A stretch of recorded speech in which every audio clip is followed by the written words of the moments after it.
Hello friends, welcome to another video.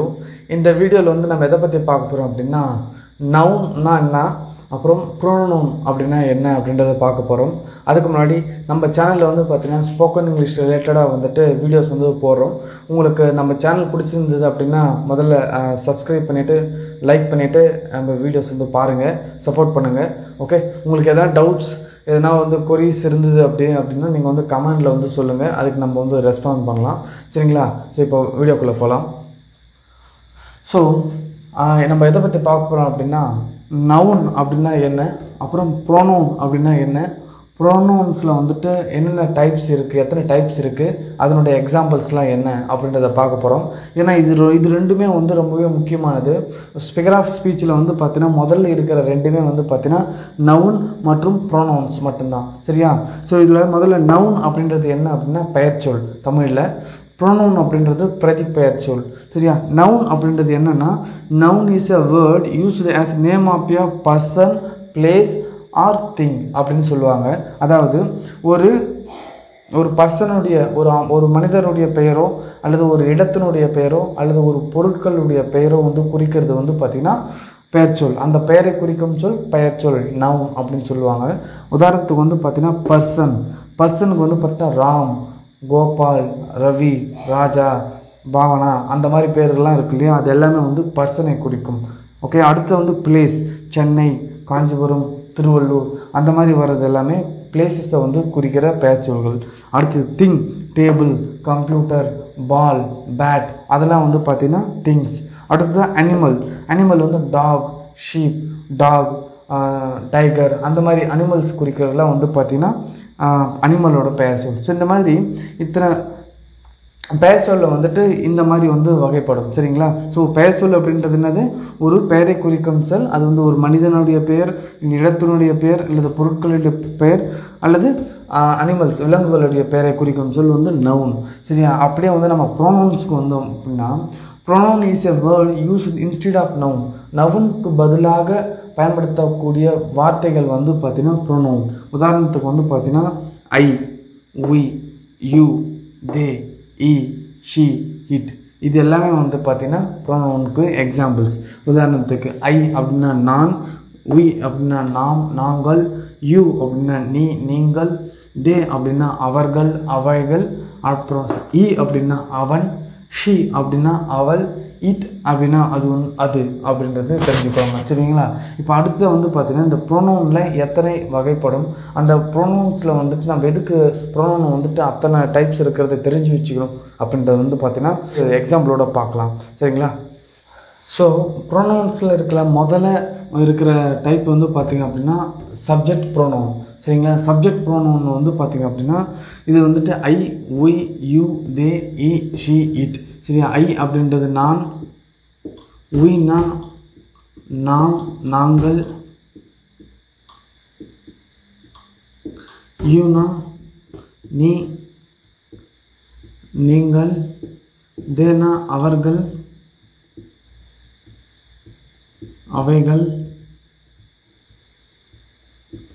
he னா அவன், அவர், she னா அவள், it னா அது. சரியா? ஸோ இதுதான் வந்துட்டு சப்ஜெக்ட் ப்ரோனவுன்ஸ். ஸோ இதில் தெரியாமல் நம்ம வந்து இங்கிலீஷில் வந்து பேசவே முடியாது. சரிங்களா? இது தெரியாமல் நம்மளால் இங்கிலீஷில் வந்து பேசவே முடியாது. இதுக்கு எக்ஸாம்பிள்ஸ் வந்து பார்த்திங்க அப்படின்னா எக்ஸாம்பிள்ஸ் வந்துட்டு இங்கே she is my friend அப்படின்னு இருக்குது. இதில் she அப்படின்றது வந்து பார்த்திங்கன்னா subject pronoun. she is my friend, அவள் என்னுடைய தோழி.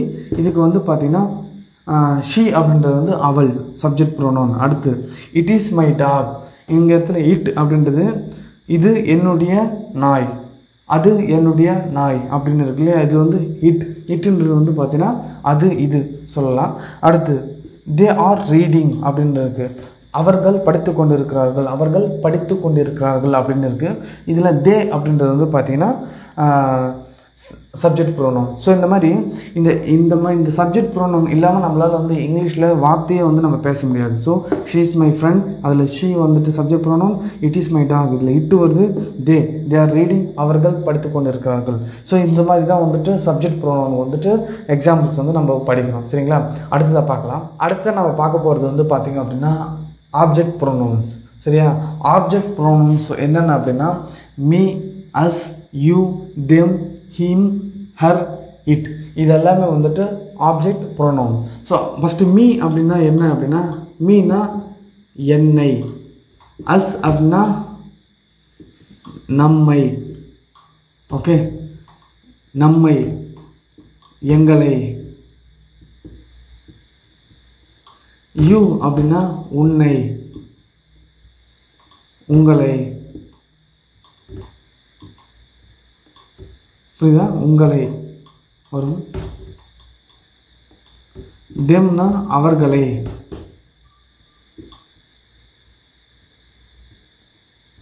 அவர்களை, அவைகளை, ஓகே. ஹிம் அப்படின்னா அவனை, அவரை, ஹர் அப்படின்னா அவளை, இட்டுனா அதை, இதை. சரியா? ஸோ இந்த வார்த்தைகள்லாம் வந்து ரொம்ப முக்கியம் ஒரு இங்கிலீஷில் பேசுகிறதுக்கு.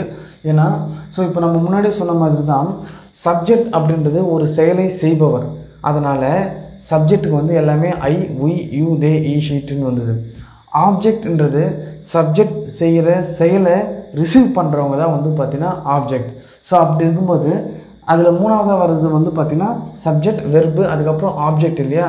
அந்த ஆப்ஜெக்டில் வர்றது எல்லாமே வந்து பார்த்திங்கன்னா இந்த மாதிரி என்னை ரிசீவ் பண்ணுறவர், என்னை, நம்மை, உங்களை, அவர்களை, அவனை, அவளை, அதை, அந்த மாதிரி வரும். சரிங்களா? ஸோ அதுக்கு வந்து எக்ஸாம்பிள்ஸ் பார்க்கலாம். முதல்ல the painting is done by me. இந்த இடத்துல ஸோ மீ அப்படின்றது வந்து என்ன அப்படின்னா பை மீ அப்படின்னா என்னால், பை மீ அப்படின்னா என்ன அர்த்தம்? என்னால். அடுத்து ஹீ கால்ட் தெம், அவன் அவர்களை அழைத்தார்கள். இந்த இடத்துல இது வந்து ஹீ வந்து சப்ஜெக்டு, கால்டு வந்து வெர்பு, ஆப்ஜெக்ட் வந்து பார்த்தீங்கன்னா தெம், அவர்களே. ஸோ ஆப்ஜெக்ட் ப்ரோனவுன்ஸ் வந்து எங்கே யூஸ் ஆகுது பாருங்கள், ஆப்ஜெக்டில் வந்து யூஸ் ஆகும். சரிங்களா? அதே மாதிரி தான் இங்கேயும். ஓகே. அடுத்து இந்த பெயிண்டிங்ஸ் வந்துட்டு அதே மாதிரி தான் வந்து யூஸ் ஆகும்.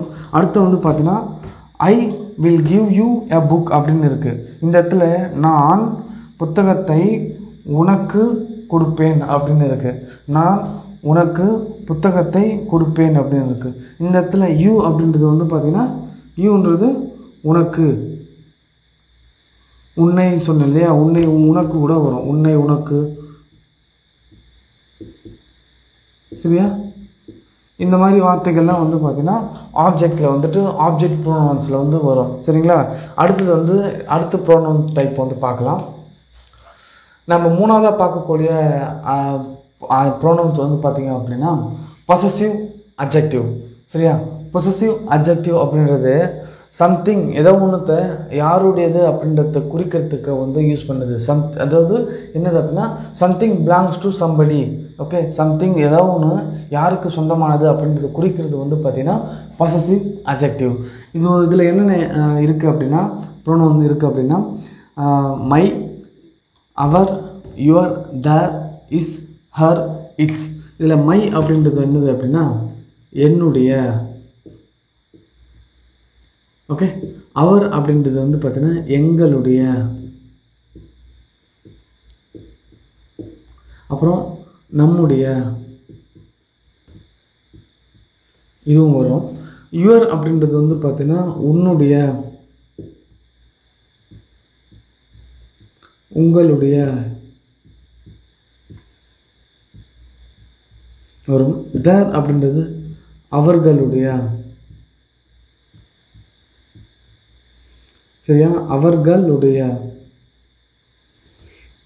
அவைகளுடைய கூட வரும். இஸ் அப்படின்றது வந்து அவனுடைய, அவருடைய. ஹர் அப்படின்றது வந்து பார்த்தீங்கன்னா அவளுடைய. இட்ஸ் அப்படின்றது அதனுடைய இதனுடைய. சரியா? ஸோ பொசசிவ் அட்ஜெக்டிவ்ல வந்து என்னென்ன இருக்குது அப்படின்னா மை என்னுடைய, அவர் எங்களுடைய நம்முடைய, யுவர் உன்னுடைய உங்களுடைய, தேர் அவர்களுடைய அவைகளுடைய இருக்கும், இஸ் அவனுடைய அவருடைய, ஹர் அவளுடைய, இட்ஸ் அதனுடைய இதனுடைய. ஸோ இது எல்லாமே வந்து பார்த்திங்கன்னா பொசசிவ் அட்ஜெக்டிவ்ஸ்.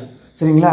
இதுக்கு எக்ஸாம்பிள்ஸ் வந்து பார்த்தீங்க அப்படின்னா இதில் மை ஷர்ட் இஸ் க்ரீன் அப்படின்னு இருக்குது. இதில் என்னுடைய சட்டை பச்சை நிறமாக உள்ளது அப்படின்னு சொல்கிறது. சரி, இதில் என்னுடைய சட்டை மை ஷர்ட் அப்படின்றது இல்லையா, இது வந்து பொசசிவ் அட்ஜெக்டிவ்க்கான எக்ஸாம்பிள். அடுத்தது யுவர் புக் உன்னுடைய புத்தகம், அது வந்து யுவர் புக் இஸ் நியூ அப்படின்னு உன்னுடைய புத்தகம் புதிதாக இருக்கிறது, உன்னுடைய புத்தகம் அப்படின்றது இதில் அட்ஜெக்டிவ் பொசசிவ் அட்ஜெக்டிவில் வந்து வரும். அடுத்து ஹர் டாக் அவளுடைய நாய், அவளுடைய நாய் அப்படின்னு குறிக்கிறதுக்கு ஹர் டாக் இஸ் ஸ்மால் அவளுடைய நாய் வந்து சிறியதாக இருக்கிறது அப்படின்னு அர்த்தம். அடுத்தது அவர் பேர்ட் நம்முடைய பறவை வந்துட்டு மிகுந்த சத்தமுடையதாக இருக்கிறது, சத்தம் கொடுக்கிறது அப்படின்ற அர்த்தம். ஸோ இந்த மாதிரி பொசசிவ் அட்ஜெக்டிவில் வந்து பார்த்திங்கன்னா ஒரு பொருள் யாருடையது என்பதை குறிக்கிறதுக்கு, ஒரு பொருளோ இல்லை ஒரு திங் எதுவாக இருந்தாலும் சம்திங் பிலாங்ஸ் டு சம்படி அப்படின்னு டிஃபைன் பண்ணுறதுக்கு வந்து பார்த்திங்கன்னா பொசசிவ் அட்ஜெக்டிவ் வந்துட்டு யூஸ் ஆகுது. சரியா? அடுத்ததாக நம்ம ஃபைனலாக இருக்கிற பொசசிவ் ப்ரோனவுன்ஸை வந்து பற்றி பார்க்கலாம். 4வது டைப்பு கடைசி டைப்பான ப்ரோனவுன் வந்து என்ன அப்படின்னா பொசசிவ் ப்ரோனவுன். இந்த பொசசிவ் ப்ரோனவுன் வந்து பார்த்திங்கன்னா எப்படி நம்ம பொசசிவ் அட்ஜெக்டிவ்ஸ் பார்த்தோமோ சம்திங் பிலாங்ஸ் டு சம்படி அப்படின்னு சொல்கிறதுக்கு அதனோட ரீப்ளேஸ்மெண்ட்டை தான் இதை வந்து பார்க்கணும். உதாரணத்துக்கு மைன் அப்படின்றது வந்து பார்த்திங்கன்னா என்னுடையது அப்படின்னு குறிக்கிறது. அப்புறம் அவர்ஸ் வந்து பார்த்தீங்கன்னா நம்முடையது, எங்களுடையது,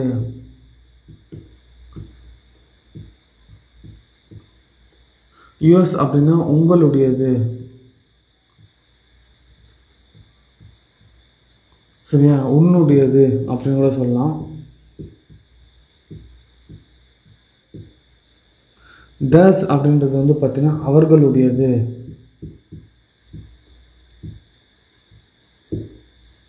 சரியா? இஸ் இது வந்து அவனுடையது. ஹர்ஸ் அப்படின்னு வந்து பார்த்தீங்கன்னா அவளுடையது. இட்ஸ் அப்படின்றது அதனுடையது, இதனுடையது, இங்கே அவருடையது அப்படின்னு சொல்லலாம். ஸோ இங்கே வந்து பார்த்திங்க அப்படின்னா இந்த எக்ஸாம்பிள்ஸ் வந்துட்டு க்ரீன் ஷர்ட் இஸ் மைன் அப்படின்றது வந்து என்னுடையது அப்படின்றது மைன். இதுதான் வந்துட்டு பொசசிவ் ப்ரோனவுன் அப்படின்றது. பச்சை கலர் சட்டை இஸ் என்னுடையது, பச்சை கலர் சட்டை என்னுடையதாக இருக்கிறது அப்படின்றது வந்து பார்த்தீங்கன்னா மைன் அப்படின்னு யூஸ் பண்ணோம். நியூ புக் இஸ் யுவர்ஸ் அப்படின்றது வந்து பார்த்தீங்கன்னா புதிய புத்தகம் உங்களுடையதாக இருக்கிறது, யுவர்ஸ் அப்படின்னு சொல்கிறதுக்கு. அப்புறம் வந்து இன்னொரு எக்ஸாம்பிள் வந்து பார்த்தீங்கன்னா ஸ்மால் டாக் இஸ் ஹர்ஸ், இந்த சின்ன நாய் வந்து அவளுடையது அப்படின்னு சொல்கிறது வந்துட்டு ஹர்ஸ் அப்படின்றது வந்து யூஸ் பண்ணணும். Noisy bird is ours, okay, சத்தம் ஏற்படுத்துகிற பறவை வந்து நம்மளுடையது அப்படின்றது வந்து சொல்லணும். சரிங்களா? ஸோ இந்த மாதிரி வந்து பார்த்திங்கன்னா ப்ரோனவுன்ஸ் வந்துட்டு மொத்தம் 4 டிஃப்ரெண்ட் டைப்ஸில் வந்து 4 டிஃப்ரெண்ட் டைப்ஸ் ஆஃப் ப்ரோனவுன்ஸ் வந்து இருக்குது. சரிங்களா? இந்த 4 ப்ரோனவுன்ஸுமே வந்துட்டு ரொம்பவே வந்து முக்கியமானது. இதெல்லாம் தெரிஞ்சால் தான் நம்மளால் வந்து இங்கிலீஷில் வந்து பேசவே முடியும். சரிங்களா? ஸோ இதில் ஃபஸ்ட்டு வந்து சப்ஜெக்ட் ப்ரோனவுன் பார்த்தோம், 2வது வந்து ஆப்ஜெக்ட் ப்ரோனவுன் பார்த்தோம், 3வது வந்துட்டு பொசசிவ் அட்ஜெக்டிவ் பார்த்தோம், 4வது வந்துட்டு பொசசிவ் ப்ரோனவுன் பார்த்தோம். சரிங்களா? ஸோ இந்த 4ம் சேர்ந்தது தான் ப்ரோனவுன்ஸ்.